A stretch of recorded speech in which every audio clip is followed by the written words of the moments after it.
Akashvani presents Morning News.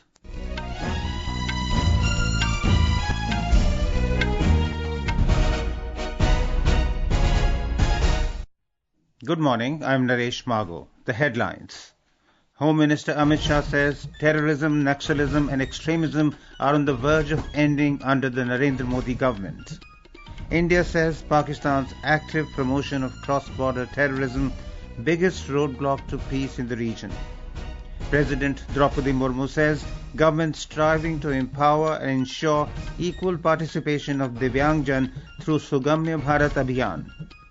Flight operations resume at Heathrow Airport in London after closure due to fire and power outage caused travel chaos. US President Donald Trump announces aviation giant Boeing to build next-generation fighter jets for United States. And in cricket, 18th edition of Indian Premier League to kick off this evening, defending champions Kolkata Knight Riders to face Royal Challengers Bengaluru at Eden Gardens in Kolkata in opening match. Union Home Minister Amit Shah has reaffirmed Prime Minister Narendra Modi-led government's zero-tolerance policy towards terrorism. Replying to a discussion on the working of the Ministry of Home Affairs in the Rajya Sabha yesterday, Mr. Shah said in the past 10 years, the government has strengthened the security of the nation through political will and use of technology. He pointed out that the country was facing three major challenges in the past which hindered the country's progress and development, namely terrorism in Jammu and Kashmir, left-wing extremism and insurgency in Northeast. Mr. Shah stated that the government has dealt with all these challenges with a firm hand.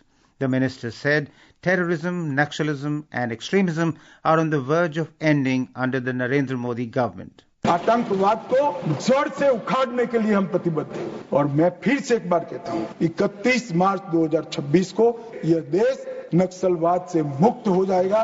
Kashmir में अब शांति है। North east में भी सारे उग्रवादी लगभग surrender कर चुके हैं।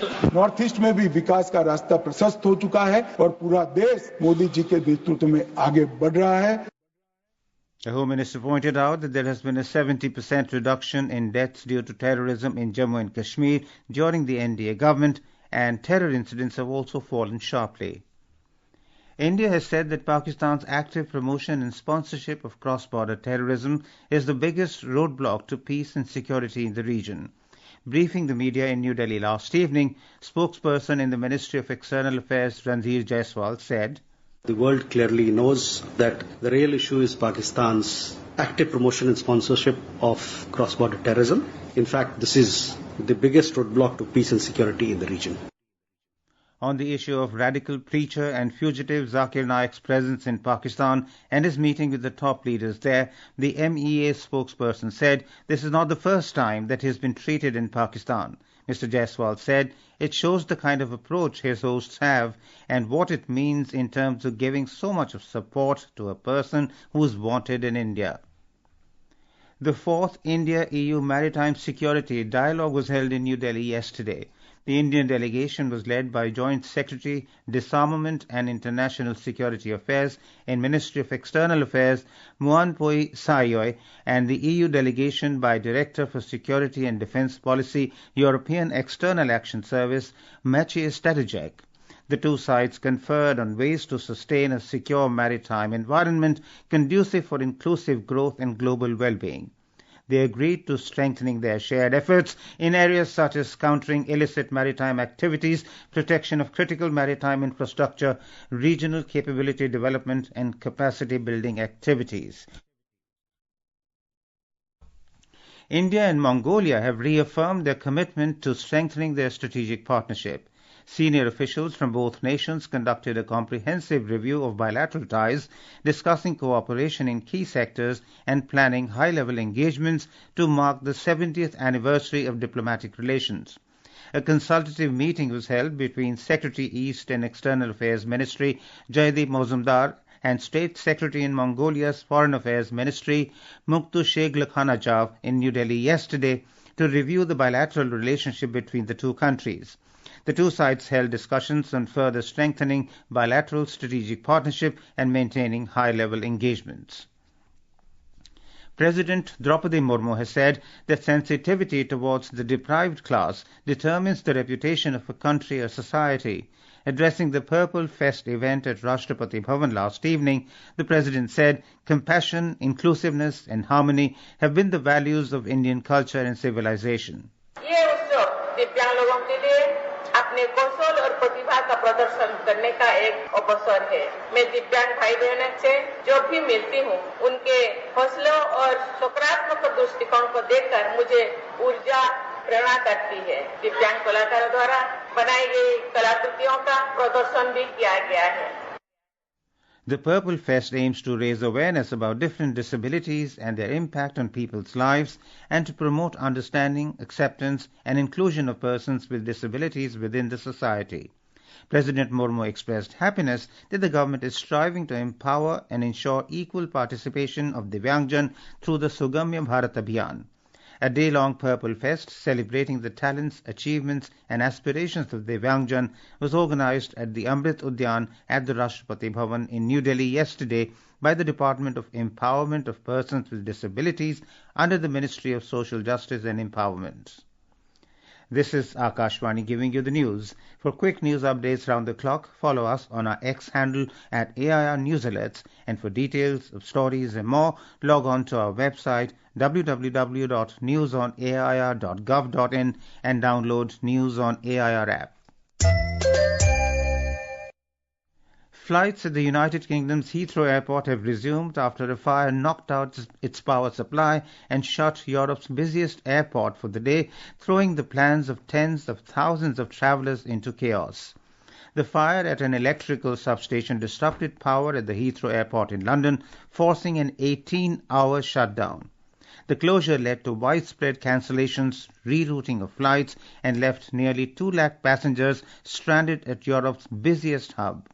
Heathrow Airport Chief Executive Thomas Woolby said the airport will be back in full operation from today. Counter-terrorism officers from the Metropolitan Police said there was no indication of foul play, but they retain an open mind at this time. Heathrow is one of the most globally connected airports and regularly ranks among the top 5 busiest gateways worldwide. U.S. President Donald Trump has announced that aviation giant Boeing will build the next-generation fighter jet F-47 for the American Air Force. Talking to media in the presence of Defense Secretary Pete Hegseth at the Oval Office last night, President Trump said F-47s will be the most advanced, capable and lethal aircraft ever built. At my direction, the United States Air Force is moving forward with the world's first 6th-generation fighter jet. Nothing in the world comes even close to it, and it'll be known as the F-47. The generals picked a title, and it's a beautiful number, F-47. It's something the likes of which nobody has seen before in terms of all of the attributes of a fighter jet. There's never been anything even close to it, from speed to maneuverability to what it can have to payload. The announcement is seen as a major blow to Lockheed Martin, Boeing's main competitor and maker of the high-profile F-35 and F-22 Raptor fighter jets. The U.S. State Department has banned former Argentine President Cristina Fernandez from entering the United States, accusing her of involvement in significant corruption while in office. The State Department also banned Fernandez's planning minister Julio Miguel Davido. U.S. Secretary of State Marco Rubio said in a statement yesterday that Fernandez and Davido abused their positions. He noted that multiple courts had convicted the pair on corruption charges. Fernandez has been a dominant political leader in recent years in the South American country. The former president was convicted and sentenced in 2022 by a 3-judge panel for a fraud scheme that embezzled millions of dollars through public works projects during her presidency. World Water Day is being observed today. The day highlights the importance of fresh water and advocates for sustainable management of water resources. The global event aims to raise awareness and inspire actions to tackle the water crisis worldwide. The theme of World Water Day this year is glacier preservation, emphasizing the critical role of glaciers in maintaining global freshwater supplies and the urgent need for conservation measures in the face of climate change. World Water Day was established in 1992 by the United Nations when the world body convened the Conference on Environment and Development in Rio de Janeiro in Brazil. Several events are lined up across the country and around the world to raise awareness about water conservation. The government will launch the much-anticipated Jal Shakti Abhiyan Catch the Rain 2025 campaign at Panchkula in Haryana. The campaign is being initiated by the Ministry of Jal Shakti in collaboration with the Ministry of Environment, Forests and Climate Change and the Haryana government. Union Jal Shakti Minister C.R. Patil and Haryana Chief Minister Naib Singh Saini will take part in the event. Bihar is celebrating its 113th Foundation Day today. The state of Bihar was carved out from Bengal Presidency during British rule on the 22nd of March in 1912. This day is celebrated as Bihar Divas. The theme of this year's event is Unnat Bihar Vikasit Bihar to highlight the state's progress and future potential. Various cultural events, exhibitions and performances are being held across the state to showcase Bihar's rich heritage, innovative present and promising future. Moving on to sports, in cricket, the 18th edition of the Indian Premier League IPL 2025 is set to kick off today, marking the start of another season of high-octane T20 cricket. A report. Cricket fever is set to grip the world once again as the biggest stars in the game converge for the grand spectacle of the IPL. The action kicks off this evening with the blockbuster opening matches defending champions Kolkata Knight Riders KKR take on Royal Challengers Bengaluru RCB at the iconic Eden Gardens in Kolkata. The match will begin at 7:30 p.m. IST. But before the cricketing fireworks begin, fans will be treated to a dazzling opening ceremony featuring spectacular performances by Bollywood sensation Disha Patani, the soulful Shreya Ghoshal and Punjabi powerhouse Karan Aujla. With 10 teams battling it out across 74 thrilling matches, the road to the grand finale on 25th of May promises breathtaking performances and unforgettable finishes. With Bimal Mohapatra, Manik Sharma, Akashvani News, Delhi. In Sipak Takraw, both Indian men's and women's teams secured bronze medals in the quad event at the 2025 World Cup at Patna in Bihar last evening. Thailand bagged the gold while the Vietnamese squad clinched the silver medal. The India Meteorological Department IMD has forecast thunderstorms along with lightning and squally winds over eastern and northeast India till tomorrow. The Weather Department has also forecast a fresh spell of rainfall accompanied by thunderstorms over many parts of South Peninsular India during the same period. And now for a look at today's newspapers, it's over to Shagun Chopra. Thank you, Naresh. The power outage at the Heathrow Airport in London affected 1,350 flights and inconvenienced 230,000 passengers, besides costing £50 million on day one, reports Hindustan Times under the headline, Chaos as Heathrow shuts down over power outage, global aviation melee. The Supreme Court Collegium has proposed the transfer of Delhi High Court Judge Justice Yashwant Verma to his parent High Court, the Allahabad High Court, following a report about cash at his New Delhi residence, reports the Indian Express. The Hindu reports that Union Home Minister Amit Shah has accused the Tamil Nadu government of using the language issue to hide its corrupt activities, scams and scandals.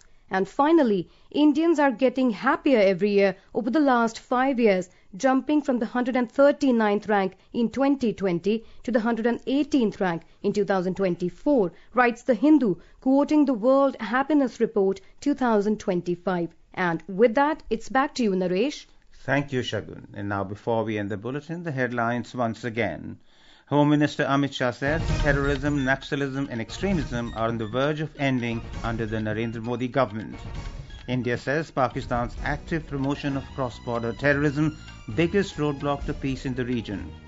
President Droupadi Murmu says government striving to empower and ensure equal participation of divyangjan through Sugamya Bharat Abhiyan.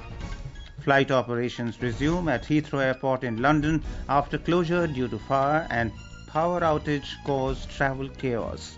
US President Donald Trump announces aviation giant Boeing to build next-generation fighter jet for United States.